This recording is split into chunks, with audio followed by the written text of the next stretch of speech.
하나님의 말씀 마태복음 28장 18절에서 20절 말씀입니다. 마태복음 28장 18절에서 20절 말씀 우리 읽거나 같이 암송하는데요. 함께 암송하시는 분들은 좀 짝을 지어서 한번 암송해 보시면 어떠겠어요? 서로의 입을 좀 바라보시면서 얼마나 잘 암송하시는지 점검 서로 한번 해보시고 같이 해볼까요? 시작. 그러므로 너희는 가서 모든 족속으로 제자를 삼아 아버지와 아들과 성령의 이름으로 세례를 주고 내가 너희에게 분부한 모든 것을 가르쳐 지키게 하라. 볼지어다 내가 세상 끝날까지 너희와 항상 함께 있으리라 하시니라. 마태복음 28장 19절 20절 말씀. 아멘. 죄송합니다. 제가 18절이라고 했었네요. 이 말씀 중심으로 가든지 보내든지 라는 제목으로 하나님의 말씀 나눕니다. 자, 한국에서 대학생을 할 때 선교 한국이라고 하는 선교 한국, 이 선교 집회에 꾸준하게 참여를 했었습니다. 선교 한국 강사로 섬기시는 대부분의 목사님들이 현직 선교사님들이셨어요. 근데 이분들이 메시지의 공통점이 있는데 그것이 가라. 일단 가라라고 하는 메시지가 주요 주제였습니다. 그 중에서도 제게 참 인상적으로 남아있는 메시지가 있는데 이게 제 말이 아니라 그 선교사님의 메시지예요. 예수 믿는 우리 모두는 이미 선교사들이다. 아멘입니까? 그래서요, 이 선교사님 뭐라고 얘기하시냐면 하나님으로부터 남아있으라 라고 하는 음성을 확실하게 듣지 않는 한 일단 가야 한다. 왜냐하면 주님께서 지상명령으로 그러므로 너희는 가라 라고 이미 명령하셨기 때문에 주님께서 가라고 명령하셨으니까 중간에 주님께서 그 명령을 번복해서 너는 특별히 여기 좀 남아있어 라는 음성을 듣지 않으면 다 가야 한다는 것이에요. 주님의 지상명령, 지극할 지자에 윗상자. 그러니까 예수님께서 하신 여러 명령들. 우리가 암송 구절로 요한복음 13장 34절 35절 말씀. 여러분 서로 사랑해라. 또 우리가 마가복음 9장 말씀을 통해서 계속 살펴본 서로 화목해라. 예수님의 주옥 같은 명령이죠. 그런데 이런 여러 명령 중에서 지극히 높은 명령, 이것이 바로 지상명령인 그러므로 너희는 가서 제자를 삼으라 라고 하는 명령인 것이죠. 그 당시 그런 메시지를 들으면서 제 마음 한 구석에는 정말 가면 다 되나? 아니 뭔가 좀 준비를 하고 가야지 그냥 무턱대고 간다면 다 되나? 하는 마음도 있었는데요. 제 주변에 있는 저와 비슷한 또래의 젊은 대학생들이 그 메시지를 듣고서 자리에서 벌떡 일어나가지고 제가 가겠습니다. 제가 선교사로 헌신하겠습니다. 라고 해서 선교에 다짐을 한 젊은이들이 얼마나 많았는지 몰라요. 참 부끄럽습니다. 저는 그때 벌떡 일어나지 못했어요. 하지만 제 마음 한구석에는 여전히 선교 사역에 대한 그 부르심에 대한 빚진 자의 마음이 있습니다. 특별히 이제는 좀 시간이 지나가지고 제 학창시절 때 함께 공부했던, 그 공부하면서 함께 기도했던 제 친한 친구들 중에서 참 상당수 많은 친구들이 전 세계에 흩어져서 지금 선교사님으로 사역을 하고 있습니다. 전 나중에 은퇴하고 나서 세계 여행해도 저는 괜찮아요. 가는 곳마다 제 친구들이 있기 때문에 어느 나라 어느 지역에 가도 친구들이 있어요. 그 친구들을 항상 생각하면서 기도할 때마다 과연 나는 그 친구들에 비해서 예수님의 지상명령에 순종해서 나는 지금 현재적인 나의 모습 속에서 과연 이 예수님의 지상명령에 어떻게 순종하고 있는가 하는 제 자신에 대한 질문이 끊임없이 일어나곤 합니다. 4월 달입니다. 예수님의 부활절이 있고 고난주간을 지나면서 특별히 지난주에 있었던 선교 부흥회를 우리가 정리해 보면서 4월 한 달간은 지금까지 살펴보았던 마가복음 말씀을 잠시 중단하고 선교와 고난, 이란 주제를 가지고 4월 한 달간 하나님의 말씀을 나누고자 해요. 특별히 오늘은 우리 교회가 후원하고 있는 선교사님들의 소식을 구체적으로 한번 살펴보고 그 기도 제목을 우리가 받아서 지금도 기도할 뿐만 아니라 우리의 삶 속에서 선교사님들을 위해서 더 성실하게 더 최선을 다해 기도하는 우리가 되길 원합니다. 여러분 받으신 주보 보시면 오늘 왜 설교 나눔지가 없지? 하시는 분은 오늘 의도적으로 일부러 후원 선교사님들을 위한 중보기도 이 내용을 가지고 설교를 드리려고 해요. 한번 펼쳐보실까요? 우리 교회는 1년에 2차례씩 봄과 가을에 저희들이 돕고 있는 선교사님들의 그 현재적인 소식과 기도 제목을 업데이트해서 홈페이지에 올리거나 또 이렇게 주보 간주로 나눠드리고 있는데요. 올해는 선교사님들의 소식과 더불어 좀 선교사님들이 사역하시는 사진도 좀 편집해가지고 한번 엮어보았어요. 여러분 요거 그냥 받으시고 평소 주보처럼 그냥 버리시거나 그냥 백에 간직하지 마시고 꼭 댁에 가셔가지고 잘 보이는데 여러분 동성 가운데 자주 드나드는 곳, 제가 살 때는 냉장고가 제일 좋을 것 같아요. 냉장고에 자석으로 이렇게 탁 좀 붙여놓으셔가지고 오가시면서 좀 소식을 좀 기억하시고 그때마다 좀 기도하시는 우리가 되었으면 좋겠습니다. 첫 번째, 니카라과의 어린이들을 섬기고 있는 박태진 선교사님의 소식과 사진입니다. 지금 어린이들을 하나님의 말씀으로 양육하는 참 탁월한 프로그램 중에서 정말 좋은 프로그램이 한번 따라해 보실까요? 어와나 프로그램. 발음도 좀 생소하죠. 어와나 프로그램이 있는데 굉장히 유명합니다. 이게 이 어린 자녀들에게 하나님의 말씀을 암송할 수 있도록 그냥 무작정 암송하게 하는 게 아니라 재미있는 놀이와 게임, 상품을 가지고 아이들이 흥미롭게 하나님의 말씀을 암송할 수 있도록 돕는 참 좋은 프로그램이에요. 선교사님이 사진에서 보는 것처럼 얼마나 규모 있게 합니까? 제법 아이들 숫자도 됩니다. 한 200여 명 이상 매 주일마다 또 주중에 모여가지고 아이들에게 하나님의 말씀을 암송할 수 있도록 교육을 하고 있습니다. 우리 박태진 선교사님이 작년에 저희 교회를 방문하셔가지고 수요일 날 선교 보고를 해주셨거든요. 그때 하신 말씀 중에서 기억나는 것이 어떻게 이렇게 많은 아이들이 모일 수 있는가. 선교사님이 선교 전략을 바꿨대요. 처음에는 어른 중심 이렇게 거기 현지인들에게 전도를 직접 하는 방식을 취하다가 가만 보니까 현지인 그 목회자들도 그런 사역을 감당하고 있다는 거죠. 근데 그 현지 교회의 아이들이 제대로 교육을 받지 못하고 있는 모습을 본 거예요. 그러면서 선교사님이 결심하기에 어른 사역도 하고 어린이 사역도 하면 주변에서 야 어린이 사역하면서 나중에 어른 성도 뺏어온다 뭐 그런 오해도 있고 아이도 안 보내줄 것 같아가지고 어른 사역은 아예 안 하는 거예요. 어른 사역은 아예 안 해요. 교회에 어른 성도가 없는 거예요. 대신에 어른 성도를 섬길 수 있는 젊은이들 몇 명과 함께 아이들에게 하나님의 말씀을 암송하는 일을 하는 것이에요. 그러니까 기존에 있던 그 주변에 있던 교회의 그 자녀들이 주일 되면 그 교회 가봐야 할 게 없으니까 지금 선교사님이 돕고 있는 이 어린 양 교회, 이름도 얼마나 어린스럽습니까? 어린 양 교회에서 어린이들을 하나님의 말씀으로 양육하는 일들을 감당하시는 거죠. 좀 안타까운 일은 그렇게 현지인 교회에서 보면 자기네 자녀들 지금 교육하는 거 아니에요. 뭐 안 믿는 사람들이야 그걸 모른다고 해도 믿는 사람이라면 자기 자녀들을 하나님의 말씀으로 가리키면 이게 재정적으로 이렇게 만만한 일이 아니거든요. 뭐 상품도 사야 되고 뭐 프로그램 또 그 책자도 사야 되고 뭐 이렇게 재정이 많이 들어가는데 그 재정 후원을 좀 십시일반 그 인근 교회에서 해줬으면 좋겠는데 나 몰라 하는 것이죠.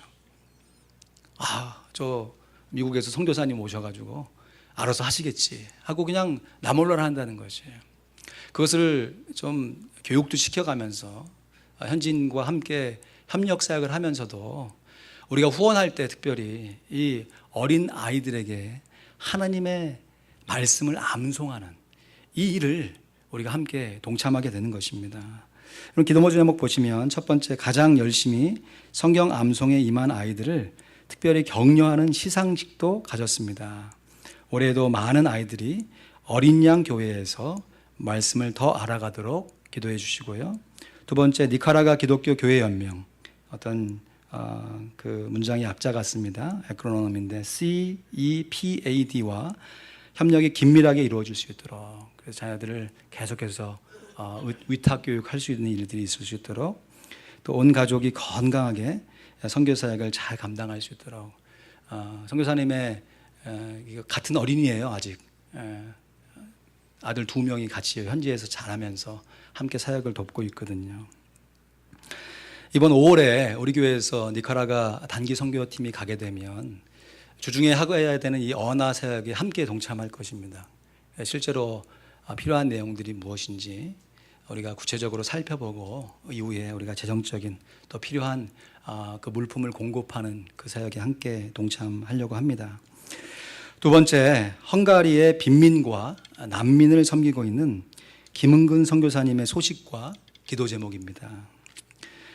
여러분, 몇 년 전부터 전 세계적으로 이슈가 되고 있는 것이 이 시리아 난민들이 이 유럽의 국가로 이렇게 흩어져서 살고 있는 이 일 아닙니까?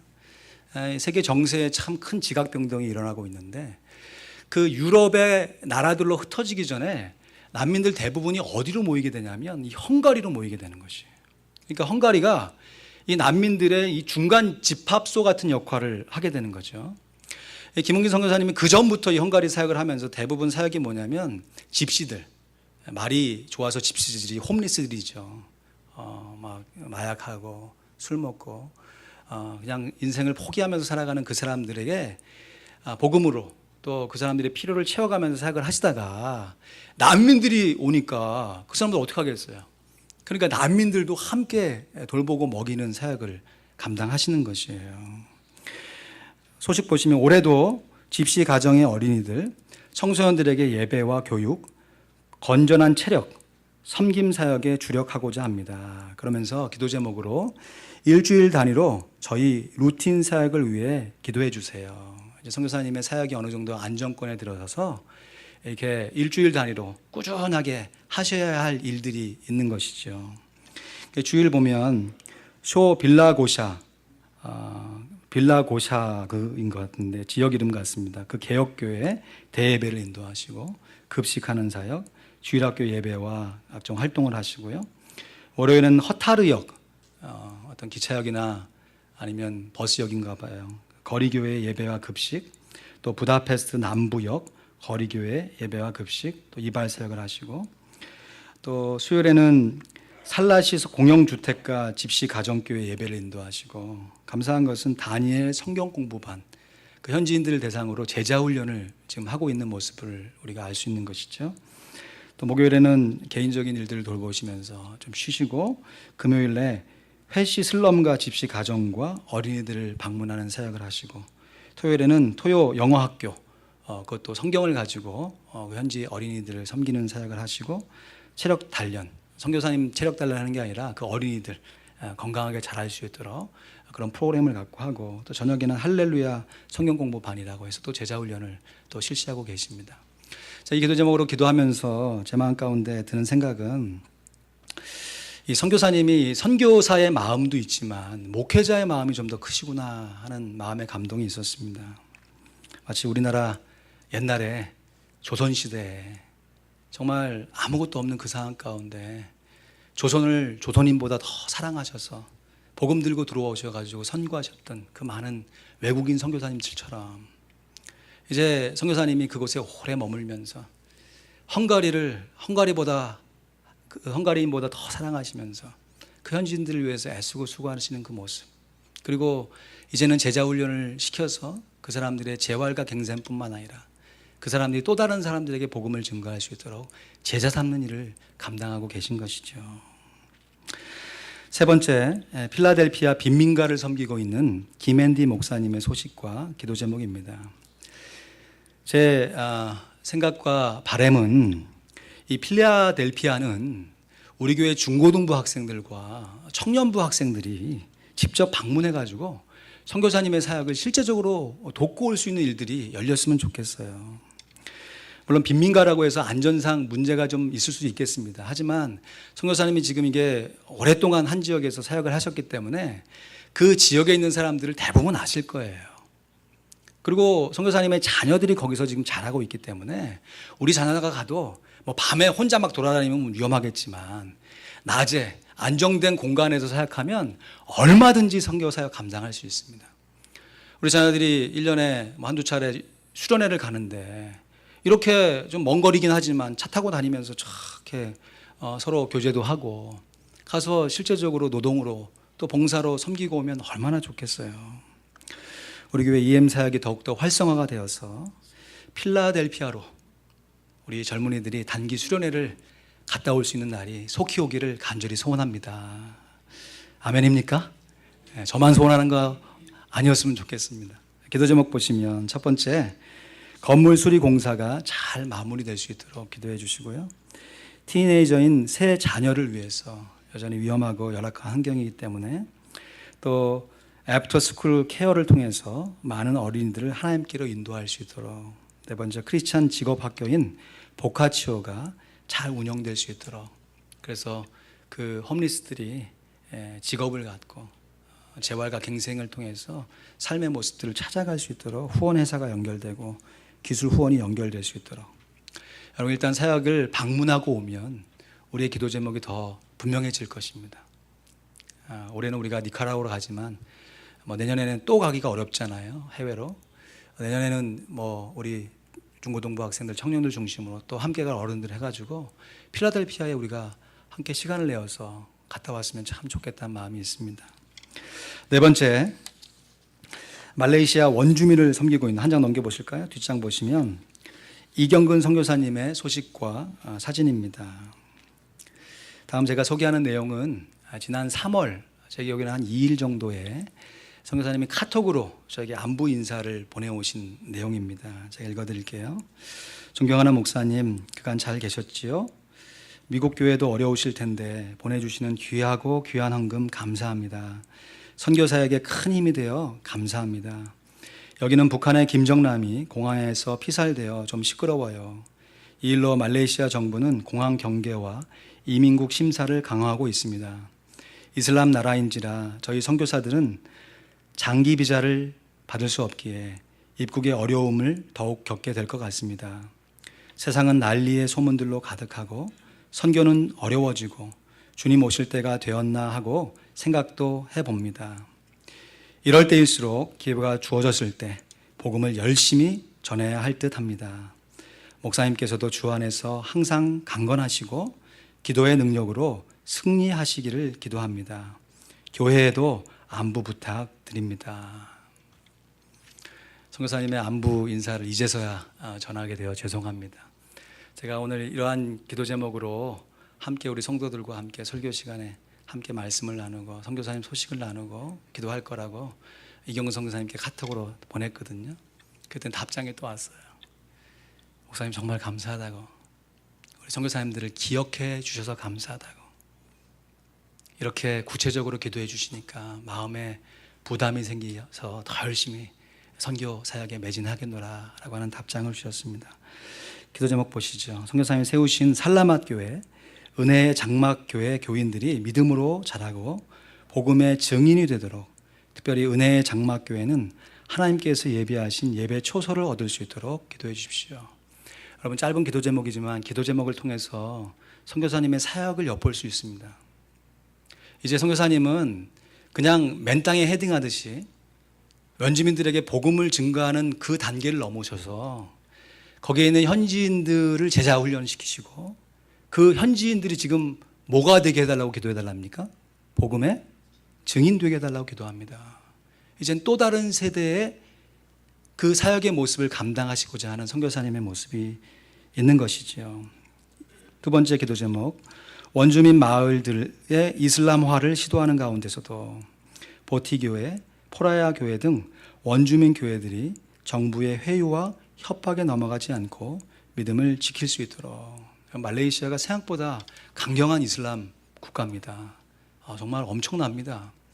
그래서 나라적으로 이제 발견되어지는 이 원주민들, 이 산족들이 발견되어지면 물량 공세도 하고 회유도 막 하고 해서 이슬람화 하려고 하는, 이게 정부 차원에서 이렇게 진행되고 있는 거죠.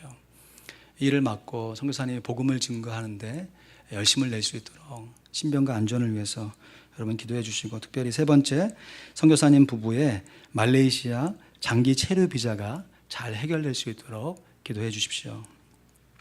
다섯 번째, 니카라과 빈민들을 섬기고 있는 정석훈 선교사님의 소식과 사진입니다.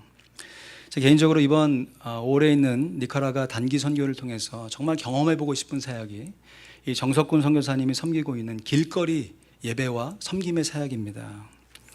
이미 주변의 많은 분들을 통해서 이 정석훈 선교사님이 어떻게 사역하시는지를 알고 있습니다. 막상 딱 거기 가면요, 절 좀 보실까요? 이게 선교사님인지 현지인인지 구분이 안 가신대요.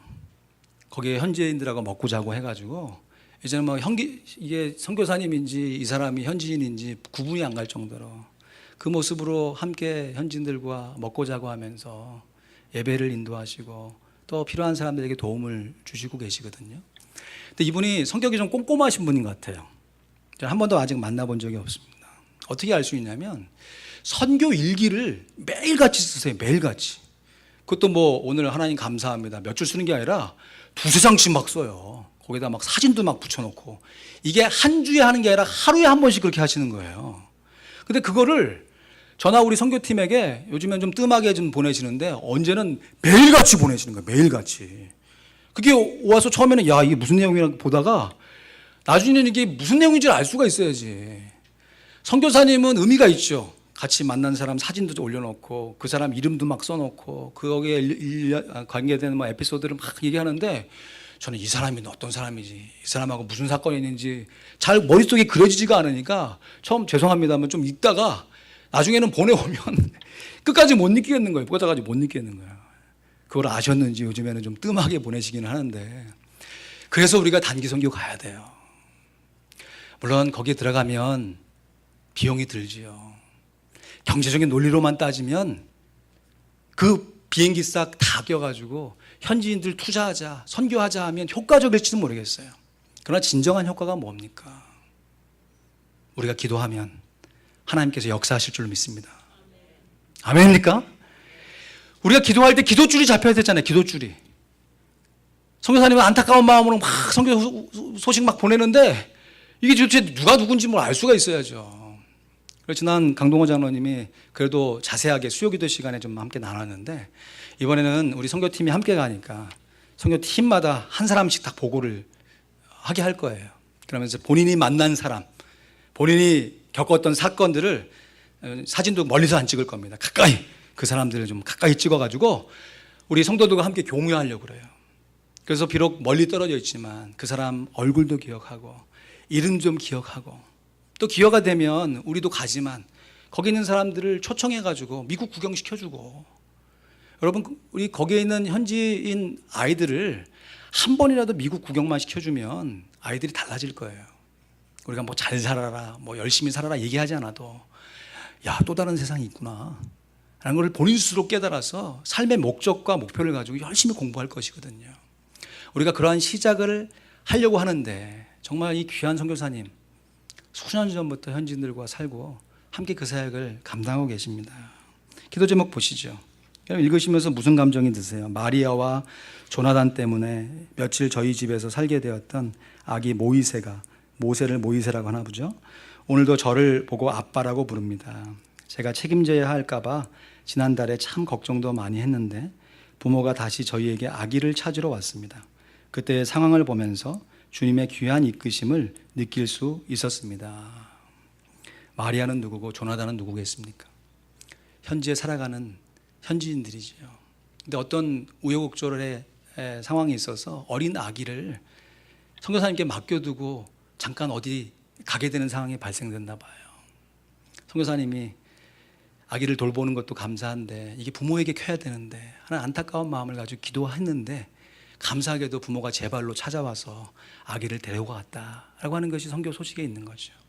기도 제목 보시면 길거리 예배를 쉬지 않고 지속적으로 드릴 수 있도록, 처먹 쳐놓고 진짜 말 그대로 길거리에서 예배하시잖아요. 먹는 음식도 우리 팀이나 제가 가서 그 음식을 먹을 수 있을까 모르겠어요. 누구로 먹고 올 수 있도록 여러분 기도해 주십시오. 맛있게 먹고 올 수 있도록. 그래서 현지인들의 아픔도 함께 느끼고 우리가 몸으로 함께 체휼하여서 선교사역을 감당하였으면 좋겠습니다. 두 번째, 운한 국립대학교 사회사업과 학생들이 실습으로 길거리 교회 아이들을 잘 돌보도록. 정말 감사한 것은 이 니카라과에 운한이라고 하는 국립대학이 있나 봅니다. 이 학생들 중에서 사회복지학과 학생들이요, 이 실습을 해야 되잖아요. 인턴십을 해야 되잖아요. 근데 이 선교사님이 정말 빈민들을 잘 섬기고 있다는 것을 이 대학이 알고서 거기에 있는 나름 엘리트 아닙니까? 그 대학의 학생들을 인턴십 하도록 이 선교사님 사역지에 보낸다는 것이에요. 그 중에는 예수 믿는 사람도 있을 거고 예수 안 믿는 사람도 있겠죠. 그러면서 선교사님이 바라시는 것은 안 믿는 사람들에게 복음을 전하고, 그래서 예수 믿는 사람이나 또 믿게 된 사람들이 이 사역에 지속적인 후원자로 함께 동참할 수 있도록 기도 제목을 주신 것입니다. 정말 하늘 영광 다 버리시고 이 땅에 육신의 몸을 입고 오신 예수님처럼 정말 모든 것 다 버리고 현지인들과 함께 먹고 자면서 복음을 전하고 계신 선교사님과 그의 사역을 위해서 여러분 간절히 기도해 주시길 부탁드립니다. 마지막 6번째요. 우크라이나에서 목회하고 계신 박운갑 선교사님의 소식과 기도 제목입니다. 이 박운갑 선교사님이 사역하고 계신 지역이 어디냐라고 하면 이 원자력 발전 사고로 유명한 체르노빌 아시잖아요. 체르노빌. 이 체르노빌과 그리 멀지 않은 지역에 체르니깁이라고 하는 곳이 있습니다.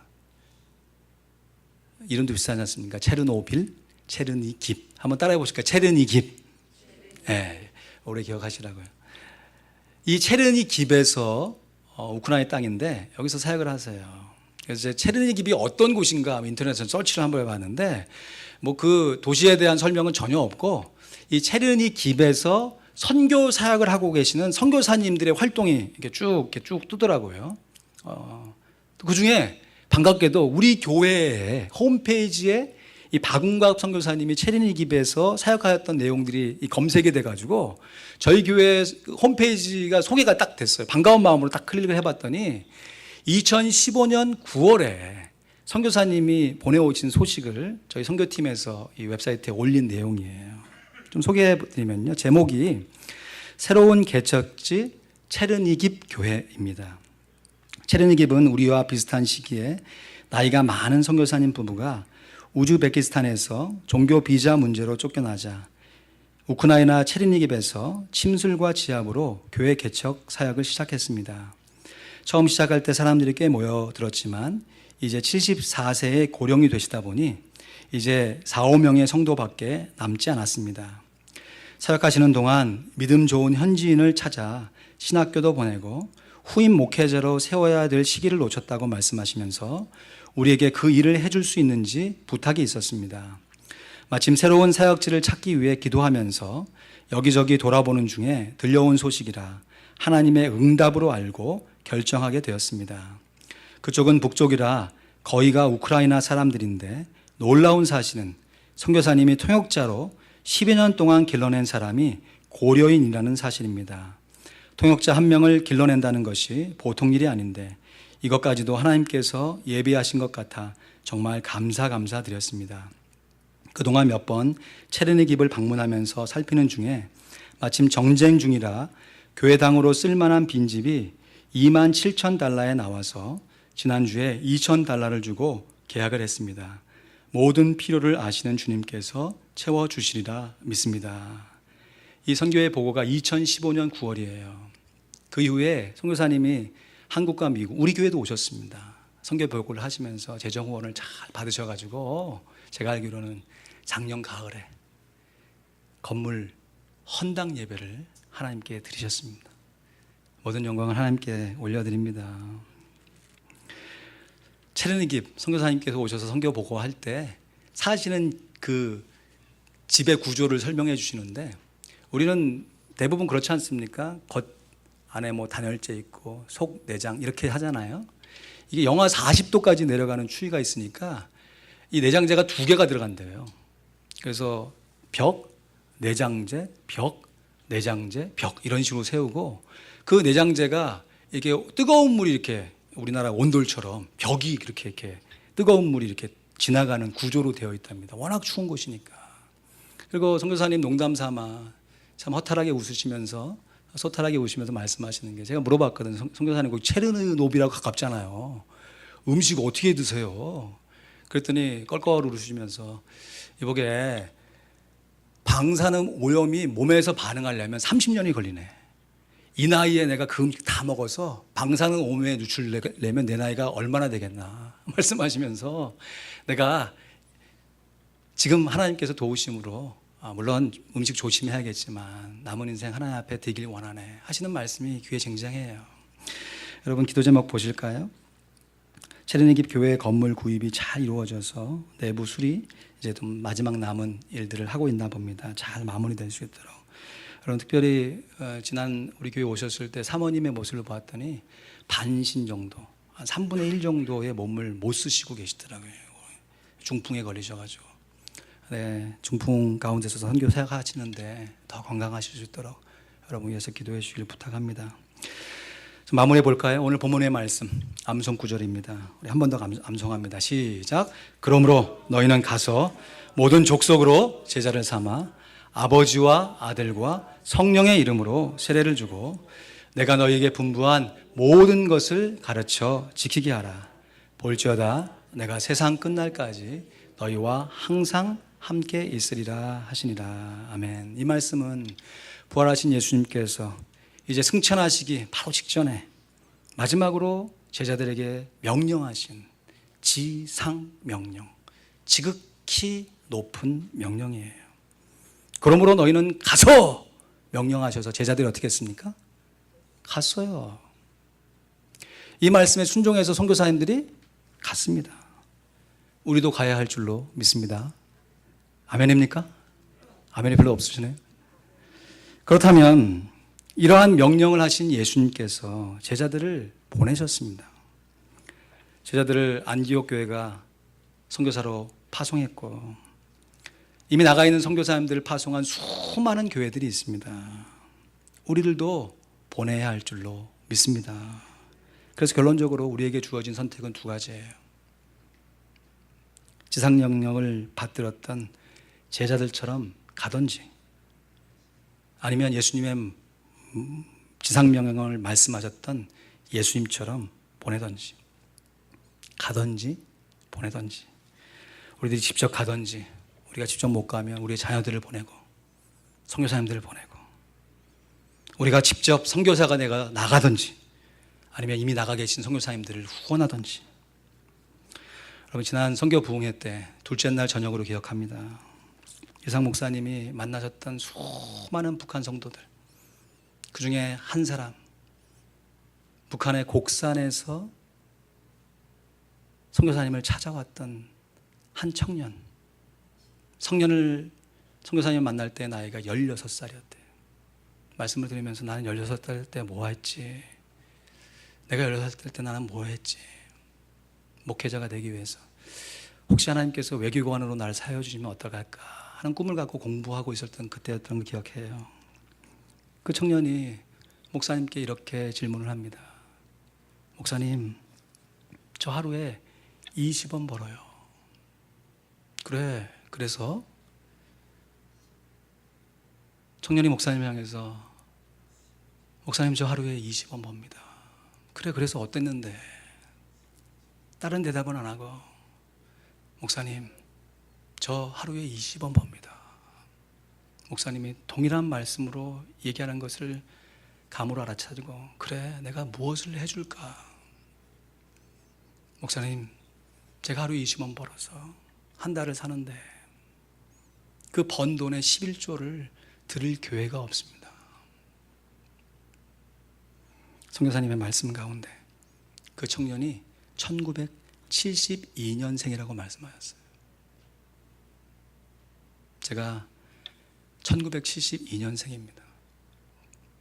나와 동일한 시대와 환경 가운데 주의 복음을 들고 신앙생활하고 있는 수많은 사람이 있다는 것을 기억하면서 나는 과연 현재적인 나의 모습 속에서 무엇을 하며 주의 복음을 증거할 것인가, 제 스스로에게 질문하며 기도하지 않을 수가 없었습니다.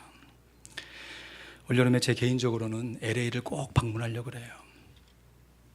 제 개인의 휴가를 사용해서 LA 가려고 그래요. 제 친한 친구들 중에서 정말 친한 친구들이 이제는 선교사역의 한 텀 두 텀을 마치고 지금 플러 신학교 LA 근교에 있는 신학교에서 공부를 하고 있습니다. 여기서 다 공부 마치고 가지 않아요. 1년 동안 왔기 때문에. 근데 돌아가는 시점이 대부분 6월 달이에요. 그 전에 가서 우리 친구들을 만나서 격려하고 그 친구들을 감사함으로 다시 보냈으면 하는 마음의 소원이 있어요. 그러면서 그 친구들에게 정말 한 점 부끄러움 없이 나중에 천국에서 주님 앞에 섰을 때 내 친구는 선교지에서 복음을 증거했고 나는 미국에서 이민의 현장 가운데 복음을 증거했고 주님 앞에 주어진 삶의 현장 가운데 더 성실하게 복음을 증거하리라 다짐하며 결심을 해봅니다. 말씀을 맺습니다. 그러므로 너희는 가서 일단 가야 합니다. 누가 뭐래도 가야 돼요. 이 명령에 순종하신 우리 교회 한국교회 초대 선교사님들이 계셨기에 우리가 이 자리에 나와서 예배할 수 있는 거 아니겠습니까? 그 선교지가 어디든, 그것이 가정이든 일터이든 지역이든 나라이든 일단 가야 합니다. 기억하십시오. 예수 믿는 우리 모두는 이미 선교사들입니다.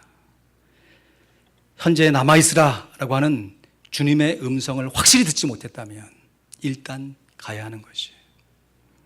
왜냐하면 주님께서 지상 명령으로 그러므로 너희는 가서 모든 족속으로 제자를 삼으라 말씀하셨기 때문인 거죠. 가든지 보내든지 주님의 명령에 순종하여 주님의 마음을 품고서 가든지 보내든지 우리의 결심을 주님 앞에 실행으로 옮겨 영광을 돌릴 수 있는 우리 모두가 되기를 간절히 소원합니다. 잠시 기도하시죠.